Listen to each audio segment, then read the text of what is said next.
Slot booking এর সমস্যার কারণে বন্ধ রয়েছে বৈদেশিক বাণিজ্য, আর তাই ভারত বাংলাদেশের হিলি স্থলবন্দর দিয়ে বাংলাদেশে পণ্য যেতে না পারায় দাঁড়িয়ে আছে সারি সারি পণ্যবাহী ট্রাক।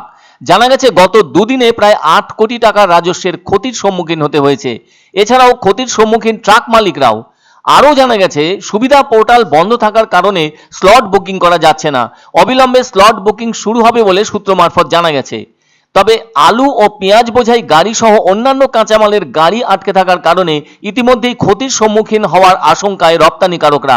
এ বিষয়ে শুল্ক দপ্তরের এক আধিকারিক সাংবাদিকদের জানান, গত ৪৮ ঘন্টায় রাজস্বের ক্ষতি হয়েছে $৮ লাখ।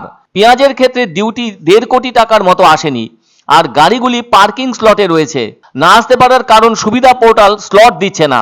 তিনি আরো জানান, গত পরশু ১৬০টি পণ্যবাহী গাড়ি বাংলাদেশে গিয়েছে। গতকাল গিয়েছে ৪৩টি গাড়ি, আর এই মঙ্গলবার বেলা ১২:৩০ পর্যন্ত মাত্র ২টি গাড়ি গিয়েছে বাংলাদেশে। তবে আমরাও যোগাযোগ রাখছি এবং চেষ্টা করছি এর একটা সুষ্ঠু সমাধান যাতে হয়। আসলে অভিযোগ উঠেছে রাজ্যের মুখ্যমন্ত্রী পেঁয়াজ ও আলু রপ্তানিতে বিরোধিতা করে আসছেন। সেই পরিপ্রেক্ষিতে স্লট বুকিং বন্ধ করে দেওয়ার কারণে রোববার থেকে পেঁয়াজ আলুর মতো পণ্যবাহী প্রচুর গাড়ি আটকে হিলির পার্কিং লটে। যতক্ষণ পর্যন্ত না স্লট বুকিং হচ্ছে ততক্ষণ পর্যন্ত গাড়ির চাকা গড়াবে না বাংলাদেশের দিকে। আর ওভাবে যদি কাঁচা সবজি বোঝাই ট্রাকগুলো আরো কিছুদিন দাঁড়িয়ে থাকে, তাহলে সেই সব পণ্যগুলি পচন ধরার সম্ভাবনা দেখা দিতে পারে। যদিও এর যাতে সুষ্ঠু সমাধান হয় সেজন্য তা নিয়ে আলোচনাও চলছে প্রশাসনিক স্তরে। উত্তরবঙ্গে যে কয়েকটি আন্তর্জাতিক চেকপোস্ট আছে তার মধ্যে হিলি স্থলবন্দর যথেষ্ট নামডাক আছে। দক্ষিণ দিনাজপুর জেলার বালুরঘাট মহকুমার ভারত বাংলাদেশ সীমান্তে যমুনা নদীর ধারে অবস্থিত স্থলবন্দরটির নামই হচ্ছে হিলি। বলা যায় এটি একটি সীমান্ত চৌকি। এই বন্দর দিয়ে পণ্য ও লোকজনেরা সুচারুভাবে চলাচল করে থাকে। এখানে আমদানি রপ্তানির জন্য একটি শুল্ক অফিস আছে। হিলি স্থলবন্দরের অপর পারেও হিলির যে অংশ রয়েছে সেটি বাংলাদেশেই অবস্থিত একটি উপজেলা, নাম হাকিমপুর। ১০ নম্বর রাজ্য সড়ক যেটি মালদা টাউন থেকে শুরু হয়েছে সেটি হিলিতে এসে শেষ হয়েছে। অনেক আগে হিলির রাস্তা প্রশস্ত ছিল না, কিন্তু আজ সেই রাস্তা অনেক চওড়া হওয়ায় সব ধরনের পণ্যবাহী গাড়ি অনায়াসে পৌঁছে যাচ্ছে হিলি স্থলবন্দরে।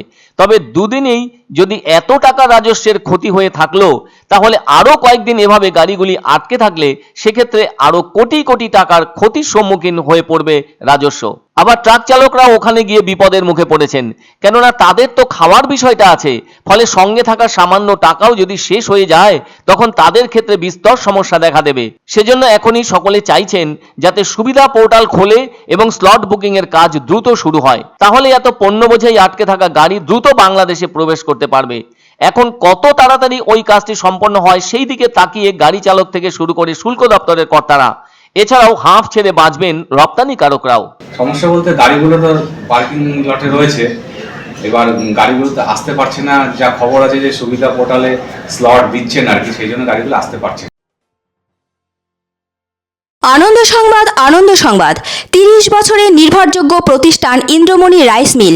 আমাদের কয়েকটি জনপ্রিয় ব্র্যান্ড হলো তাজ, বরলি, খুশি ইত্যাদি। আমাদের factory outlet CG trading company, Dinbazar, axis ব্যাংকের পাশে, জলপাইগুড়ি। এখানে সুলভ মূল্যে গুণগত মানের সব ধরনের চাল পাওয়া যায়। Phone number 9547029475। পছন্দসই সেরা খাবার খেতে হলে সোজা চলে আসুন রুচিসম্মত আধুনিক মানের রেস্টুরেন্ট রাজদরবারে, কেননা এখানেই আপনারা পাবেন ভোজনের রাজকীয় অনুভূতি। শুধু পুজোর সময়ই নয়, সারা বছরই রকমারি খাবার সরবরাহ করাই এই রেস্টুরেন্টের আভিজাত্য। আমাদের ঠিকানা রাজদরবার, রাহুতবাড়ি, বাবুপাড়া, জলপাইগুড়ি। ধামাকা ধামাকা ধামাকা! সানরাইজ মার্বেলের নতুন শোরুম শীঘ্রই আসতে চলেছে জলপাইগুড়ি গৌরীয় মঠের পাশে নতুন করলা সেতুর কাছে। এখানে পাবেন আধুনিক টাইলসের রকমারি সম্ভার। এক অন্য অনুভূতির স্পর্শ পাওয়া যায় রয়কো ব্র্যান্ডের গেঞ্জি ও জাঙ্গিয়ায়। তাই ছোট বড় সবার পছন্দ রয়কো গেঞ্জি ও জাঙ্গিয়া। প্রস্তুতকারক জয়মনি হোশিয়ারি, কলকাতা।